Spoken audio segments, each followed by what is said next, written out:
Hello and welcome back to the port. I'm the Garth Major, and this is a review of the Tier 4 Russian tech tree destroyer, the Soobrazitelny. or as I'm probably going to call it, the Soob. Now, this is a Tier 4 and 5 game of Domination on Strait. We have another Soob, Farragut, Konigsberg, a division consisting of a Nuremberg and a Bayern, Pensacola, Texas, and a West Virginia.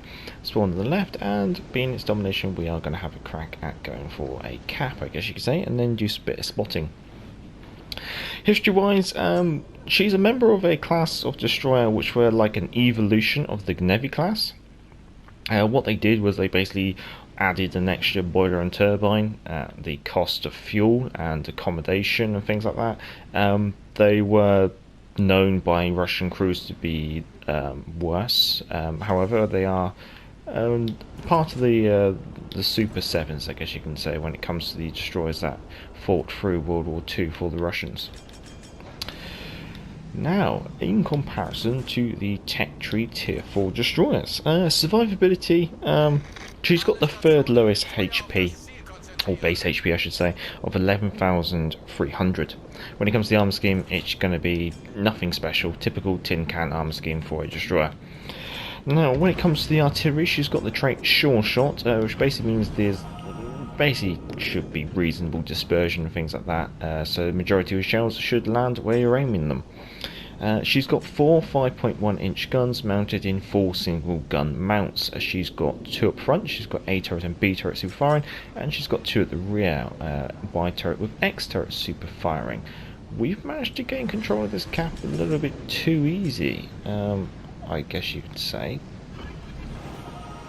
A little bit cautious, I guess, because I would have expected the DD to come try and contest us. Anyway, regarding these guns, what do they have? Well, they have an above average range of 10.2 kilometers. Furthermore, they have the second slowest reload speed of 7 seconds.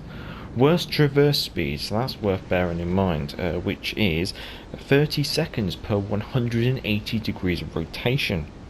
In regards to the shell qualities, you do have the highest HE shell damage of 1,900 per shell, highest fire chance of 9%, and the highest AP shell damage of 2,500.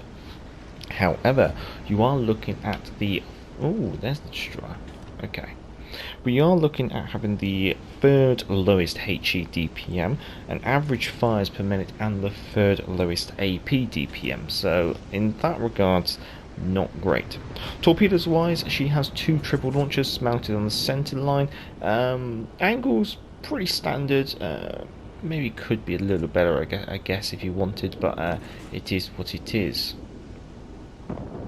Now, these do have the fastest reload of 60 seconds per launcher, which works out as 20 seconds per tube.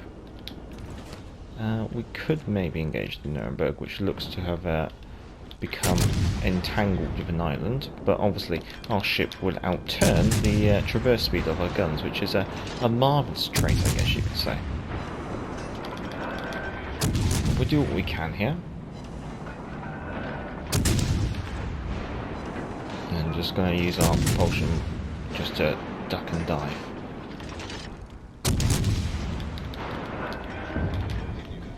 Oh, we have an enemy destroyer spotted over here. I think we're going to have to potentially not engage, but like support an engagement against, I guess you could say.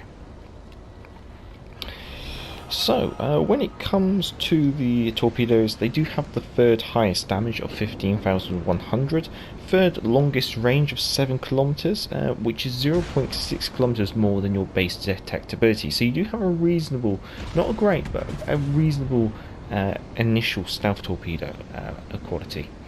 You do have the second largest detectability on these torpedoes, which is 1.4 kilometers, but they are the fastest at 65 knots. We'll put some torpedoes up for the Konigsberg.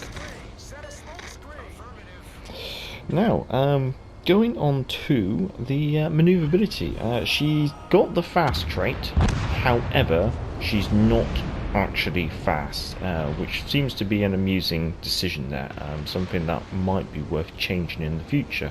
Recommendations to wargaming there. She's also got fragile tech, so that's something to bear in mind, very much like, say, the Japanese alternative destroyers, which were introduced to the game. Very easy for their engine modules and steering gears to be knocked out. We might as well maybe play a little bit of like long-range gunboating, see if we can tickle the colonies, but we know we did get flooding with that torpedo hit, so we got a fire there. We've got 2 fires. I think that should be enough, so I'm going to drop off now and let the fires burn up. Furthermore, she decided not to engage us, which is obviously advantageous for us. So she should burn up, if not, she should die from someone else finishing her off. Now, so yeah, they got a below average speed of 36.5 knots, third largest turn circle of 610 meters, and the second slowest rudder shift of 6.4 seconds. Concealment wise, not a feather in her cap. Second largest attack speed by sea of 6.4 kilometers. Second largest attack speed by air, 3.2 kilometers, and the largest attack speed when firing smoke, which is 2.5 kilometers. Consumable wise, she's pretty standard. I mean, you've got 2 engine boosts. These will increase your engine speed by 8% for 120 seconds, taking your base speed of 36.5 knots, I should say, to a maximum of 39.42 knots. This is obviously subject to commander build, where you could potentially increase your speed by traits and inspirations, along with a standard battle booster flag. We should be able to wrap up the Farragut here, which is quite advantageous. We'll turn in just in case she fires torpedoes, and we'll try and dodge that volley from the Pensacola there. There's those torpedoes from the Farragut, and we'll just finish our turn. There we go, and we might see if we can maybe get some torpedoes out onto that Pensacola. Now, in regards to the rest of the engine boost, she has 180-second reload on that as well. Regarding the smokescreen, she has 2 of these as well. These have a 20-second duration, that's how long it takes to lay a smokescreen, 77-second dispersion, that's how long it will sit around for, and a 240-second reload. As always, down in the description will be the commander build and the modules used during this game.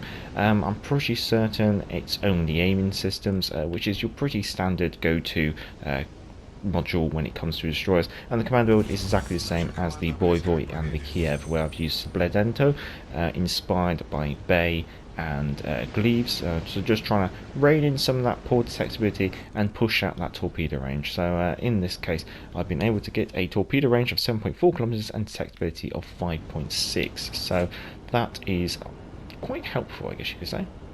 I'm not really certain what the Pensacola is going to do, but she does have turrets vaguely in this direction. I might just put some aerial denial. I'm thinking she might like do a hard turn to starboard as she goes round. Oh no, she's continuing around in the corner. Oh well, that's the end of the game. We've won on points, so can't really complain about that. As a tier 4 destroyer, it's alright. It's not going to be my go-to. She feels very clumsy in the water, which is fair enough with that slow rudder shift. Her detectability is not great, her torpedo range isn't that great, and the guns are quite slow loading. So she doesn't really... She's not a great hybrid, she's not a great torpedo boat, and she's not a great gunboat. So, just, yeah.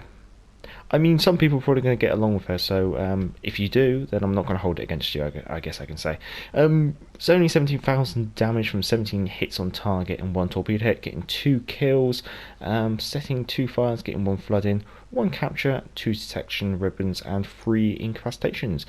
Coming second on the team with that rather mediocre performance, so I can't exactly complain. Economy-wise, walking away with a profit of 106,000 credits, following a ship service cost of 16,000 credits, so actually you made quite a decent profit at the end of the day.